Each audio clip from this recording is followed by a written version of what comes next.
ايوه تاخدي 1000 جنيه وتنزلي ديت مع حد ما تعرفوش. ماشي نجرب. يلا 200 جنيه وتنزل ديت مع حد ما تعرفوش. مين اللي هيدفع؟ انا اللي هدفع. لو كده ماشي اوكي. يلا بينا اوريك الديت بتاعك دلوقتي. يا رب تبقى حلوه. هاي عامل ايه؟ الحمد لله. طب انت حابب الديت يبقى فين؟ لو انا اللي اختار ما انت الراجل بقى. ماشي بقى. مثلا ايه رايك قصر الكبابجي؟ حد بيعزم حد في قصر كبابجي؟ ماله قصر الكبابجي ده؟ مش ماشي انا شايف قصر الكبابجي بصراحه برضه. ماشي يلا نجرب. جاهزه؟ جاهزة. قول لي بقى يا عمر، شايف مين المفروض اللي يصرف على البيت، الست ولا الراجل؟ المفروض بالنص الصراحه. نص؟ ده انا اللي هديك بالنص دلوقتي. ايه رايك في الكفته؟ شايف ان انت مشغول؟ لا كفته تحفه. كفته تحفه؟ مش فاضلها اصلا. انا مستحمله الديت ده عشان الكفته. شايف ان انتوا سايبين الديت وعاملين تاكلوا في الاكل. عامة الكفته تحفه. وخلينا نجرب دي كمان. تحفه. هو شباب انا حاسس ان الديت قلب ريفيو عموما يعني. عامة ورق العنب ده برضو شكله مغري قوي.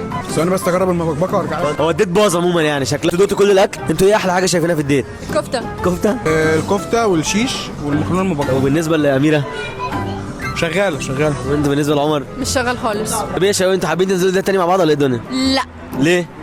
لا ده عايز فلوس اسمع على 2. انا بس كنت بختبرها وهي اللي فشلت في يعني انت الاختبار. الديت ده اكس يعتبر صح؟ لا خد ال 1000 جنيه اهي. لو عامله فول بقى هضعفهم لك. مش عامله حاجه. السلام عليكم. ماشي استنى يا ابني. خد ال 200 جنيه اهم بتوعك. هي 1000 وانا 200 بس. معلش بقى الولاد. يا عم يا ابوي دلوقتي اخدت ال 1000 جنيه واخدت ال 200 جنيه انت ربنا يعوض عليك بس نزلت ديت. الاكل كان حلو. خلاص بقى اتكل على الله بقى.